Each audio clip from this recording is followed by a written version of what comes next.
Complete Health Dentistry, transforming your health for a lifetime.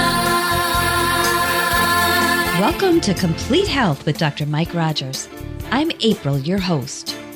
November marks Pancreatic Awareness Month, a time when people across the world come together to fight back against and raise the profile of pancreatic cancer. It's a time of year when we have the most voices speaking out about the disease, raising funds for early diagnosis research, and raising awareness in our local communities. Every year, over 55,000 men and women will be newly diagnosed with pancreatic cancer, and due to late diagnosis, they will be faced with a shockingly low 3% chance of survival and an average life expectancy of just 3 to 6 months. Our goal is to ensure that more patients are diagnosed with pancreatic cancer at an early stage so that they have the best chance of survival. We know that raising awareness of pancreatic cancer and its signs and symptoms can save lives. Good morning, Dr. Rogers. Good morning, April. I thought we'd begin today by explaining what the pancreas is and its importance, and then go into the cancer aspect. Yep, great idea. Before we get into our talk about pancreatic cancer, I wanted to just update our listeners on the past 2 weeks. Woo, it's been busy. Yes, Dr. Rogers, you have been very busy. Our team marched in the Halloween parade, passing out glowing firefly toothbrushes and raising awareness about our Halloween candy buyback. You and I were greeters at Grace Ridge Church's pumpkin chuckin', apple smashin', trunk-or-treating glow-orama, where we also gave out the glowing firefly toothbrushes and the flyers about our Halloween candy buyback. And I want to thank Grace Ridge Church for donating their leftover candy to our Halloween candy buyback. We also participated in the Scarecrow contest with our Doctor with a Heart Scarecrow and even won a prize. And we had a second Scarecrow, Mr. Rogers, Won't You Be My Neighbor, for our building next door. And our Halloween candy buyback was extremely successful. Thank you to everyone who donated their candy. We also participated in Wayne Memorial Hospital's Diabetes Taste-In, where we had a booth to educate participants about the connection between periodontal disease and diabetes. And that brings us back to today, where we are raising awareness of pancreatic cancer. Doctor, did you know that the color for pancreatic cancer is purple? Why, yes, I did, April. And at Complete Health Dentistry, we are always wearing the color of pancreatic awareness. Yes, we are. Can you explain what pancreatic cancer is and what the function of the pancreas is? Well, pancreatic cancer is the third leading cause of cancer-related deaths in the U.S. And pancreatic cancer is an aggressive form of cancer that develops in the tissues of the pancreas. The pancreas itself is located in the abdomen behind the stomach. It has two functions. It aids in digestion and sugar metabolism. It contains both exocrine glands producing enzymes to help the digestion and endocrine glands producing the hormone insulin to help manage and control our blood sugars. Why is pancreatic cancer so deadly? Well, initially, pancreatic cancer tends to be very silent and painless. And as it grows, by the time it's large enough for it to cause symptoms, it is generally grown outside the pancreas. And the main reason is because it's caught so late. The symptoms that we see are usually overlooked because it can be attributed to other things that not necessarily are worrisome. And with that, it creates, also along with that, it's the rarity of the disease along with the vagueness. So researchers really have been unable to find or identify a predictable pattern to pancreatic cancer. What makes this type of cancer so aggressive? Well, it is one of the most aggressive types because what happens is this type of cancer, pancreatic cancer, starts forming metastases early on, meaning it spreads. Metastases means it goes into other parts of our body. And so it starts forming those distant tumors early on. How long does it take for pancreatic cancer to develop? Well, doctors at Johns Hopkins Medicine conservatively estimate an average of 11 and a half years before the first cancer cells develop. In a high-grade pancreatic lesion, then an average of 6, almost 7 years, the cancer grows and spreads, and then about 2.5 years or so after that growth and spread until the patient's demise. Wow. So they actually have pancreatic cancer for close to 20 years and just don't know it. Correct. Wow. What is the main cause of pancreatic cancer? Well, scientists, medicine really doesn't know the exact cause of pancreatic cancers. But what they found are risk factors that can increase the likelihood of a person getting this disease.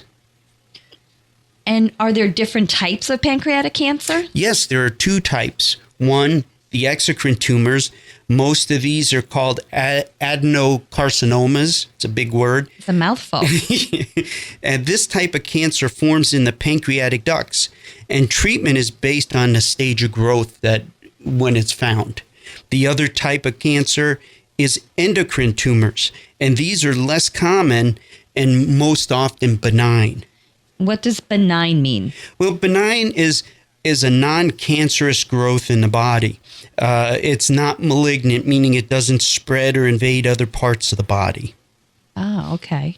And though they're rare, cancer stemming from pancreatic endocrine tumors, PET, affects the hormone-producing cells.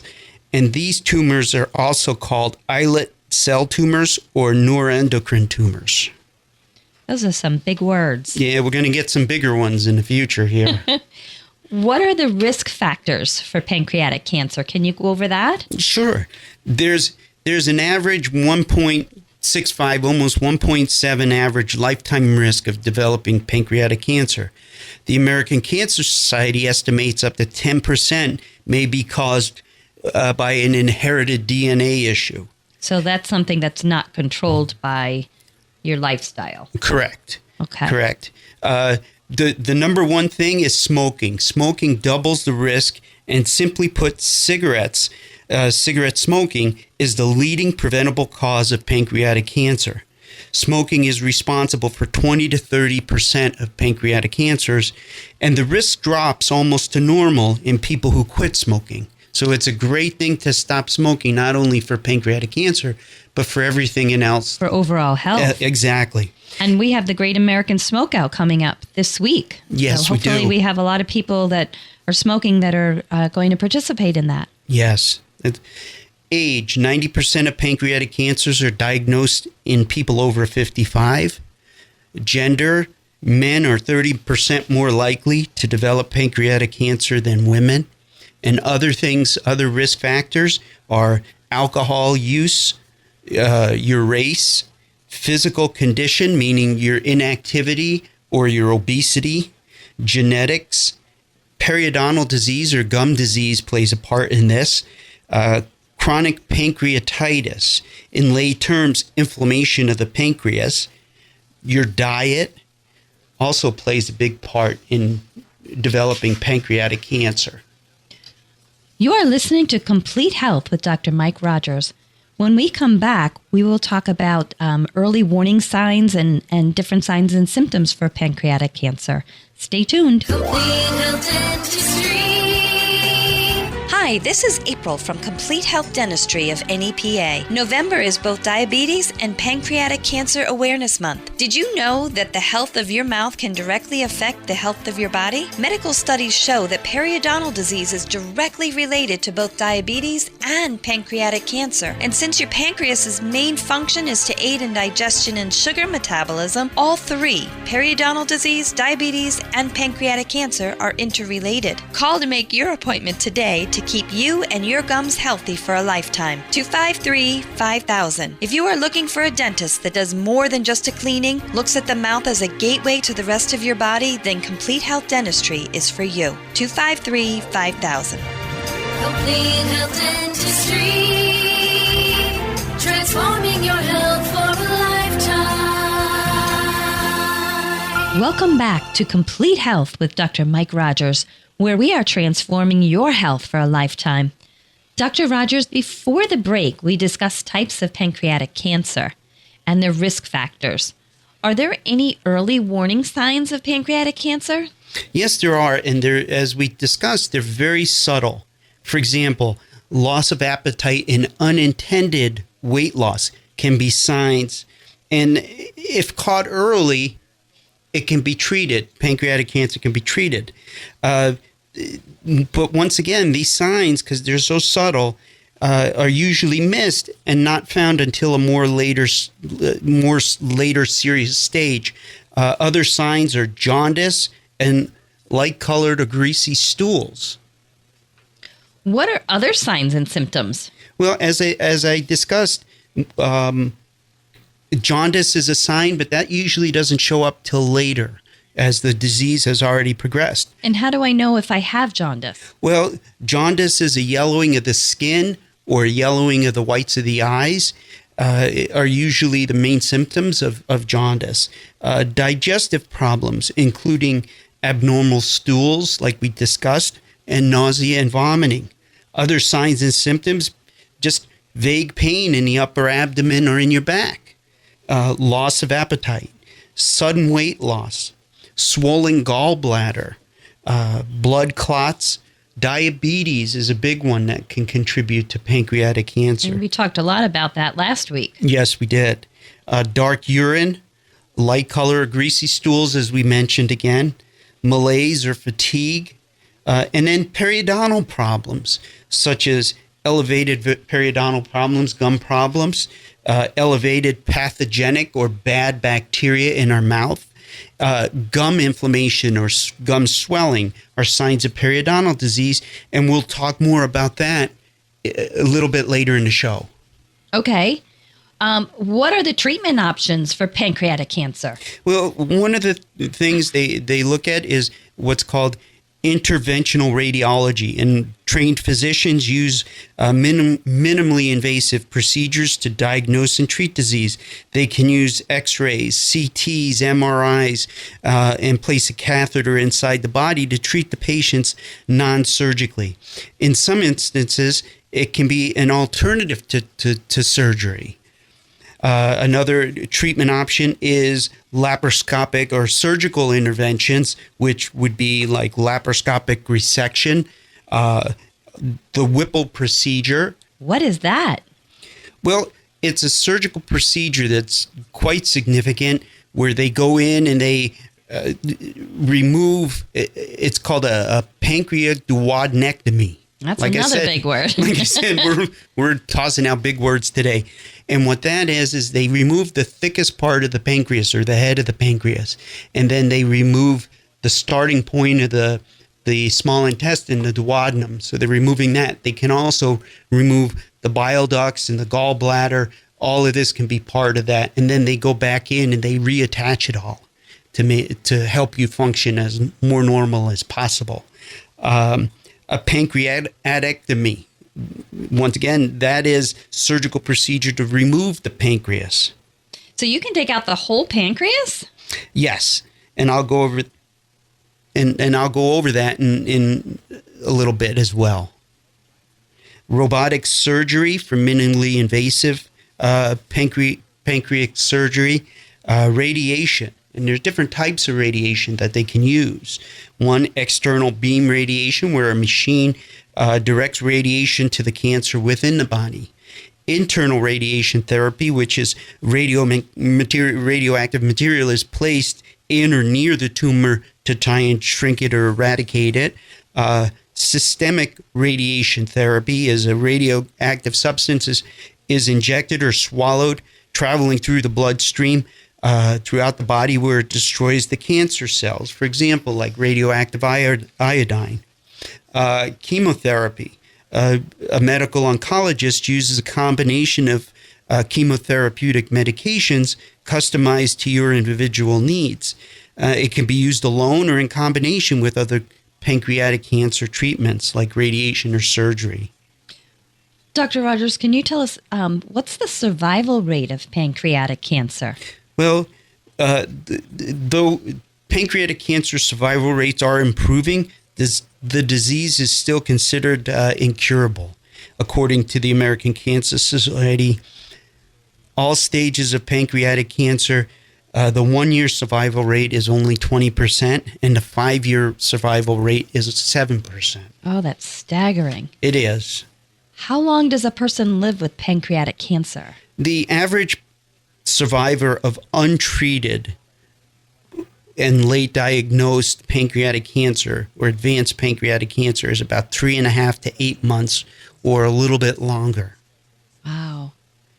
What's the most common age for pancreatic cancer? The most common age average age is usually about 71 that a person is diagnosed, but the risk of developing cancer increases as we age. Almost all patients are older than 45, and at least 2/3 of them are over 65. Okay. Can you survive pancreatic cancer if it's caught early? Well, according to Johns Hopkins Medical, pancreatic cancer is treatable as long as it's caught early, and the cancer is surgically removed while it's still small and it hasn't spread anywhere. It hasn't metastasized or gotten into the lymph nodes. Can they be cured? Well, surgery is usually the only way pancreatic cancer can be cured. And as we talked about, it has to be caught extremely early. So those warning signs we talked about that are so subtle and can be miscued as something else need to be really looked at. However, the condition usually is advanced by the time it's found. And so diagnosis and surgery is not always suitable for these people. And if the cancer is spread to other areas of the body, surgically removing the tumor doesn't work. So that doesn't cure you. Correct. When are most cases discovered? Most cases are discovered after some symptoms persist for a period of time, or the more severe indicators such as jaundice show up and are there. Are there any foods that contribute to pancreatic cancer? Well, yes. Diets high in meat, cholesterol, fried food, nitrosamines may increase the risk of while diets high in fruits and vegetables reduce the risk. I know we talked about some of that last week with the dietitian that was with us, so that it's once again, healthy eating habits are paramount. So, does coffee cause pancreatic cancer? No, coffee, tea do not increase the risk of pancreatic cancer. Okay. And what about any other foods that might help fight pancreatic cancer? Well, there are foods out there that can help reduce pancreatic cancer or cancer in general. And garlic and onions, which have flavonoids that fight cancer and stop tumor growth, are big. Dark leafy green vegetables like kale, loaded with vitamin C and beta carotene, and also another big word here, camphorol, which is a flavonoid that inhibits the growth of pancreatic cells. Cruciferous vegetables. And what are they, you may ask? Do you know? Do I know? Yes. I am going to guess cauliflower. Yep. Cauliflower, broccoli, cabbage, watercress. These are high in detoxifying sulfur. The chemical glucosamolate converts to isothiocyanate, which has an anti-pancreatic property in cell and animal studies, suppressing growth and spread and even killing the pancreatic cancer cell. Soy foods such as edamame and tofu, soy milk, filled with the chemical genistein. In studies, this was associated with cancer cell death and inhibiting cancer cells from growing and spreading. Of course, once again, as we discussed in all our shows is before you start any of these things, to help discuss it with your physician or healthcare provider. Thank you for that advice, Doctor. You are listening to Complete Health with Dr. Mike Rogers. When we come back, we will discuss the connection between pancreatic cancer and periodontal disease. Complete Health Dentistry. Hi, I'm April at Complete Health Dentistry of NEPA, wishing everyone a happy holiday season. As a culmination to our 25th year in dentistry, we invite you to our special holiday open house at our office on Route 191, Honesdale. This event is Thursday, November 29th from 6 p.m. to 8 p.m. If you are a patient, a former patient, or if you are thinking about becoming a patient, we welcome you. If you've never been here before, stop in, see our office, and Dr. Rogers and our Complete Health Dental team. Take this opportunity to see what we have to offer. Bring a friend. We will have live music, plenty of refreshments, door prizes, and a free gift to everyone attending. Please call 253-5000 if you have any questions. Thursday, November 29th. See you there. Complete Health Dentistry. Transforming your health for a lifetime. Welcome back to Complete Health with Dr. Mike Rogers. Doctor, can a blood test be performed to detect pancreatic cancer? Well, there are antigens that can be looked for in the blood of people with pancreatic cancer or developing it, but the tests don't really test early, and sometimes those antigens don't even show up. So earlier you said one of the treatment options were to remove the pancreas. Can you actually live without a pancreas? Yes, you can.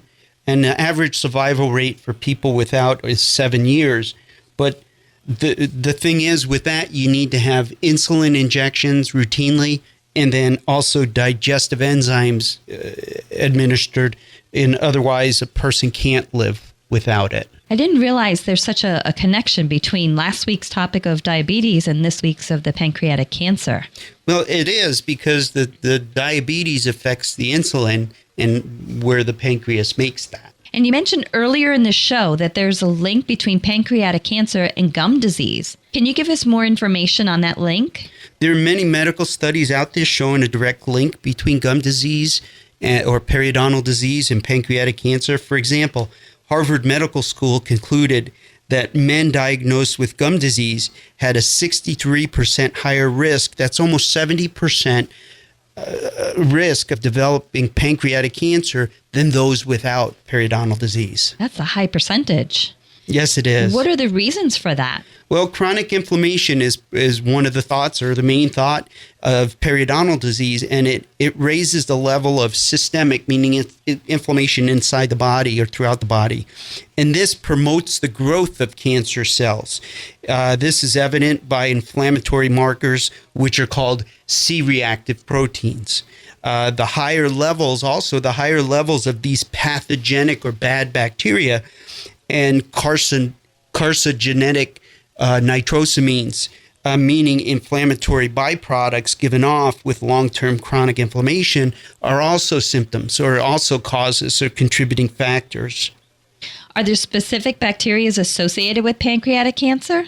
Yes, there's a couple that we actually test for these in our office, and here's some more big words, and are Treponema denticola. And this bacteria produces an enzyme called TD-CTLP proteinase. And that occurs also in pancreatic cancer along with malignant tumors of the GI tract. It has the ability to activate the enzymes that the cancer cells use to invade other cells. And then also it decreases the effectiveness of our own immune system or our own defense systems to combat this. Another bacteria is Porphyromonas gingivalis, and men and women with this bacteria have a 59% greater risk of developing pancreatic cancer than people without. And another high percentage there exactly. with gum disease. And the other one, the last one is, I'm going to mess it up because it's so long, is Agarickaria bacteria actinomyconominans. I'm just going to call it AA. Okay. People with this are at least 50% more likely to develop pancreatic cancer. So these three bacteria that we're talking about, we can look for them and we can find them. And we do this routinely in our office. So, Dr. Rogers, those initials for these long words, the TD, the PG, the AA, they sound very familiar to me. That's something that we test for in our office, right? Yeah, it is. And once again, we do this. We discuss it with our patients before we test because it's a lab test. We send samples out to the lab and we discuss it with our patients. First, we start to look for things in our office. We use a microscope to actually look at plaque and bacteria with you in our office. And then from there, we discuss where this could lead and especially if there's underlying medical conditions. I know many of our patients thank us for checking their plaque and their bacteria. They say no one ever showed them or talked to them about the bacteria in their mouth and the harm that it can do to the rest of their body. Right. They're surprised. They think most people feel they're doing a really great job. But one of the things is we've got to keep in mind that this bacteria starts to form in our mouth from when we're young. And so our bodies are constantly fighting it. And that's where this chronic issue comes from. It starts, sharing drinks when you're an infant or blowing on food, grandma and grandpa, or even mom and dad blowing on food to cool it off. Can break this down. Sharing. So you're spreading the bacteria. Exactly. You're spreading the bacteria from one person to another, in essence, giving it to future generations. Does chronic bacterial infection hurt? No, most people don't even realize it. They'll say, we'll ask, does your gums bleed? And do your gums bleed? And they'll say, well, if I brush too hard or if I floss, I'll get some bleeding. Well, in theory, your gums should never, ever bleed, even if you're on, say, blood thinners or aspirin. It would be like saying I brushed my hair and my scalp bled. It really shouldn't do that. Your gums are your defense mechanism because it's only from the inside of your mouth to your bloodstream is only one cell layer more or less thick. And so once the gums bleed, bacteria can get through that very porous open wound into your bloodstream very, very easy. And since we've got billions and billions of bacteria and sometimes very bad bacteria, they're able to get into our system very, very easily. So we've determined that periodontal or gum disease or gum health is a huge factor in maintaining health and preventing disease, including pancreatic cancer. What are your recommendations to avoid pancreatic disease or avoid periodontal disease? And if you have it, how do you recommend treating it? Well, I recommend coming into our office and having a comprehensive exam. 2, we do a full gingival workup, meaning we look at the gums, scrutinize the gums, the plaque, the bacteria that you have. We can evaluate it, sending samples out to a lab to evaluate, do you have these bad bacteria that can contribute to these medical problems? Then seeing your dentist at least twice a year. But if your gums bleed, if you have medical conditions, if you have more advanced dentistry or more advanced gum problems, you need to be seen more often. Brush at least twice a day, floss, use oral rinses. These are things, most of our treatments, 90%, 99% of our treatments are non-surgical, meaning we don't go in and slice and dice.